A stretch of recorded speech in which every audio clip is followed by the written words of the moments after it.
அருமையான உள்துறை அமைச்சர் அமித்ஷா அவர்கள் பல காரியங்களை எடப்பாடி கிட்ட சொல்றார். தேர்தல் வியூகம் வைக்கிறார். அதுக்காக தான் பல முறை இங்க வந்தார் தமிழ்நாட்டுக்கு. அதற்காக பாரத பிரதமரும் தமிழ்நாட்டுக்கு வந்தார். ஆனா எதையுமே திரு எடப்பாடி பழனிசாமி கேட்கிறதாக இல்லை. இப்போ எடப்பாடி பழனிசாமி சொன்னா அவர் என்ன சொல்றாரு, நயினார் நாகேந்திர சொல்லுங்கன்றார். நயினார் நாகேந்திர சொல்றாரு, ஏங்க அவர் தானே கூட்டணி தலைவர், நான் என்ன பண்ண முடியும், அவர் நழுவுறாரு. இப்படி இவர்கள் நழுவி போனால ஏறக்குறைய ஒரு மாசத்துக்கு முந்தியே, எலெக்ஷன் வருவதற்கு ஒரு மாதத்துக்கு முன்பதாகவே உள்துறை அமைச்சர் அமித்ஷா அவர்கள் சொல்லிட்டாரு, தமிழ்நாட்டில் வேஸ்ட்டு, நான் வெஸ்ட் பெங்காலை நான் கான்சென்ட்ரேட் பண்ணுறேன்னு சொல்லி அழகாக கான்சென்ட்ரேட் பண்ணார். முழுமையாக வெற்றி பெற்று விட்டார்கள். நல்ல அருமையான வெற்றி பெற்று விட்டார்கள்.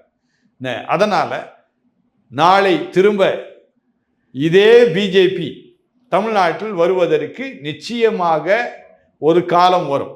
எப்பொழுதுனா திரு அண்ணாமலை அவருடைய கரங்களில் போனாதான். பிஜேபி திரும்பவும் அண்ணாமலை கரங்களில் போச்சுன்னா தமிழ்நாட்டிலே அவங்க கால் எடுத்து வைக்க முடியும். இல்லை என்றால் பிஜேபி மறந்துட வேண்டியதுதான். Okay sir. சார் அதே மாதிரி இப்போது அசாம்லையும் வந்து பாஜக வின் பண்ணியிருக்காங்க. ஆனால் கேரளத்தில் வந்து ஜெயிக்க முடியாத காரணம் என்னவா பார்க்குறீங்க பாஜக? கேரளத்தில் முதல் காரியம் வந்து வாக்கு கொடுக்கின்றவர்கள் அங்கே இல்லை, எல்லாம் வெளிநாட்டில் இருக்கிறவங்க. வாக்கு கொடுக்குறவங்க யாருன்னு பார்த்தீங்கன்னா அவங்களுக்கு நீங்கள் போய் என்னதான் சொன்னாலும் ஒன்றும் விளங்காது. இது எப்படி தான் முந்தைய தமிழ்நாட்டில் திமுக திமுக திமுக திமுக திமுக இது மட்டும் தான் அவங்க மனசில் இருக்கும். அதே மாதிரி அங்கே காங்கிரஸ் காங்கிரஸ் காங்கிரஸ் அல்லது கம்யூனிஸ்ட்டு, இது ரெண்டு தான் அவங்க மைண்டில் இருக்கும். பிஜேபின்ற இது ஒன்றும் அவங்களுக்கு இல்லை. அதனால் அது அவங்கள குறை சொல்லி பிரயோஜனம் இல்லை. அந்த ஜீனுன்னு சொல்லுவாங்க, அந்த ஜீனில் வரக்கூடியதை அவங்க செய்திருக்கிறாங்க, அவ்வளோதான். அதனால் அவங்கள குறை சொல்ல முடியாது. அடுத்தது கேரளா வந்து ஒரு வித்தியாசமான ஒரு மாநிலம். படித்தவர்கள் அநேகர் உண்டு. ஆனால் அந்த படித்தவர்களுக்கு என்னென்னா தாங்க செய்கிறது என்னன்னு சொல்லி அறியாத நிலையில் செய்துக்கிட்டு இருப்பாங்க. அந்த மாதிரி ஒரு பிரச்சனை. Okay sir. சரி, அதே மாதிரி இப்போ கடைசியாக இங்கே இந்த விஜய் அவர்கள் வந்து இப்போ ஆட்சி புரியும் பொழுது இல்லை நீங்கள் சொன்ன மாதிரி பல பிரச்சனைகள் வர உண்டு. இன்னொரு பிரச்சனையும் வருமே சார், அதாவது இப்போ எல்லாருமே வந்து முதல் டைம் எம்எல்ஏ, இதில் சில மினிஸ்டர்ஸ் எடுத்து போடும்போது சில பேருக்கு அதிருப்தி வர வாய்ப்புகள் இருக்குல்ல சார்? ஏங்க இப்போது விஜய் தான் முதலமைச்சர்னு எல்லாரும் சொல்லுவாங்க, ஒத்துக்கொள்வாங்க. முதல் காரியம், இப்போ விஜய்க்கே என்ன தெரியாது, யாரை ஃபைனான்ஸ் மினிஸ்டராக போடணும், யாரை டிரான்ஸ்போர்ட் மினிஸ்டராக போடணும், யாரை வந்து சுகாதார அமைச்சராக போடணும், விஜய்க்கே தெரியாது.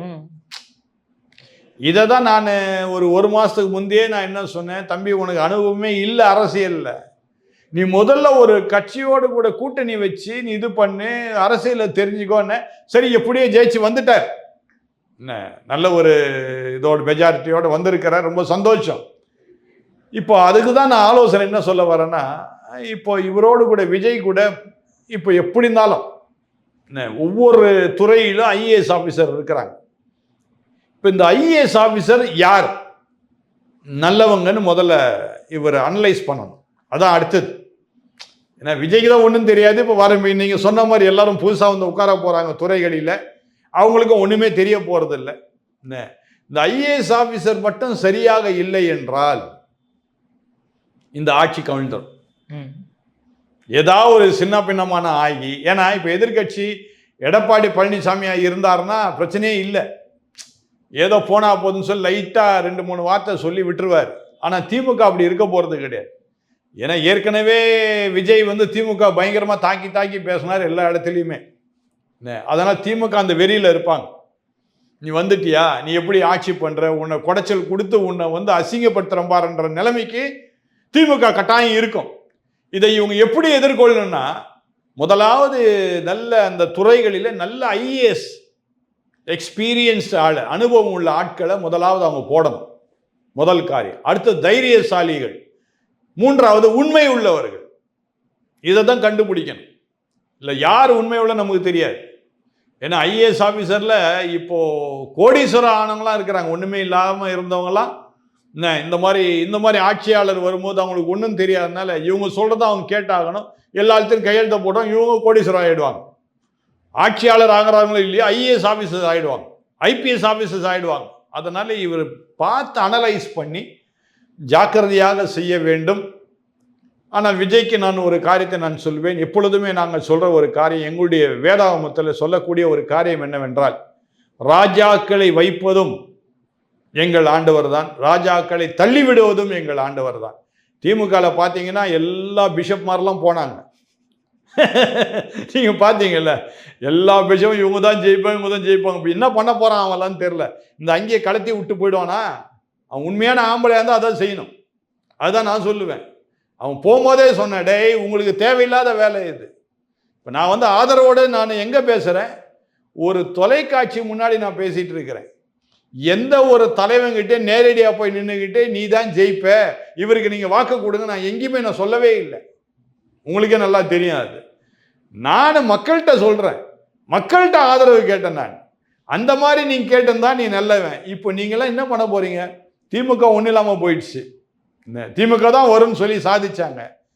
இப்போ நான் என்ன சொல்ல வரேன்னா, ஆண்டவர் விஜயை இப்பொழுது முதலமைச்சராக வைத்திருக்கின்றார். விஜய்க்கு நான் கொடுக்கக்கூடிய ஒரே ஒரு காரியம் என்னவென்றால், விஜய்க்காக விஜயுடைய அரசாங்கத்திற்காக என்னுடைய பிரார்த்தனையிலே ஸ்பெஷலாக இவருக்காக நான் ஜெபிப்பேன். Okay sir. சார் இப்போ அந்த 5 வருஷம் வந்து சட்டம் ஒழுங்கு ரொம்ப ஒஸ்ட்டாக இருந்தது சார். பார்த்துருப்போம், கஞ்சானாலையும் சரி, இந்த டாஸ்மாக் இதனாலையும் சரி. ஸோ பல கொலைகள், கற்பழிப்புகள் நடந்தது. இதை விஜய் அவர்கள் வந்தால் இது வந்து கட்டுப்படுத்த முடியும்னு நினைக்கிறீங்களா நீங்கள் அவரால்? இப்போ அதை தான் அடுத்த நீங்கள் சொன்ன உடனே அதையும் நான் சொல்லி தான் ஆகணும். இன்றைக்கு அருமையான தம்பிமார்கள், தங்கச்சிமார்கள், அவங்க தான் அதிகமான வாக்குகளை இப்போ விஜய் கொடுத்து விஜய் ஆட்சி கொண்டு வந்திருக்கிறாங்க. இப்போ இந்த தம்பிமாரன் தங்கச்சிமாரன் என்ன பண்ணணும்னா, விஜயுடைய பேரை காப்பாற்றணும். புரியுதுங்களா? விஜயுடைய பேரை காப்பாற்றணும். இது வரைக்கும் நீங்கள் மரத்தில் ஏறினீங்க, குதிச்சிங்க, பைக்கில் எல்லாம் பண்ணீங்க. இப்போ நீங்கள் இதெல்லாம் பண்ணீங்கன்னா என்ன ஆகும்னா, யாருக்கு கெட்ட பேர் வரும்னா இந்த அரசாங்கத்துக்கு தான், விஜயுடைய அரசாங்கத்துக்கு தான் கெட்ட பேர் வரும். அதனால் தம்பிமாரெலாம் கொஞ்சம் ஜாக்கிரதையாக இருக்கும்.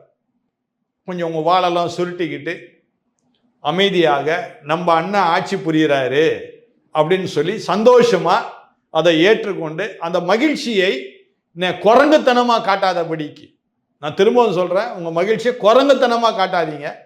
சந்தோஷமாக உங்கள் குடும்பத்தோடு கூட இருங்க, நண்பர்களோடு கூட இருங்க, தவறே கிடையாது. நல்ல ஜாக்கிரதையாக இருங்க. நீங்கள் பண்ணுற சேஷ்டைகள் தான் யார் பேரை கெட்டு போகும்? விஜயுடைய அரசாங்கத்துடைய பேர் கெட்டு போகும். அதை கெட்டு போகாதபடி காத்துக்கொள்ளுங்கன்னு நான் சொல்ல வரேன். இது வந்து அரசியலுக்காக அவருக்கு வந்த வாக்குகளே கிடையாது. இல்லை விஜய் வந்துட்டாருன்னா தமிழ்நாட்டுக்கு நல்லா நிர்வாகம் பண்ணுவார் என்பதற்காக அல்லவே அல்ல. மக்கள் மாற்று அரசாங்கம் வேணும், அதற்காக தான் மக்கள் இவரை தேர்ந்தெடுத்தாங்களே தவிர, இவர் வீட்டை கவனிப்பாரா, இல்லை குடும்பத்தை கவனிப்பாரா, இல்லை அரசு இது மக்களை கவனிப்பாரா, தமிழ்நாட்டை காப்பாற்றுவாரா, அதெல்லாம் இல்லை. மக்கள் ஒரு மறுபடியும் இவருக்கு ஒரு இடத்த கொடுத்துருக்குறாங்க, அவ்வளோதான். ஒரு மாற்று இடம் திராவிட கழகங்கள் இல்லாதபடிக்கு வேறு ஒரு கட்சிக்கு கொடுக்கலாம் அப்படின்னு சொல்லி கொடுத்தாங்களே தவிர, இந்த மக்கள் கொடுத்த இந்த காரியத்தை ஒழுங்காக புரிந்து கொண்டு இந்த தாவேகா நிர்வாகிகள் மற்றும் விஜய், தம்பி விஜய், வருகின்ற முதலமைச்சர் விஜய் அவர்கள் சரியானபடி மக்களை நடத்த வேண்டும்.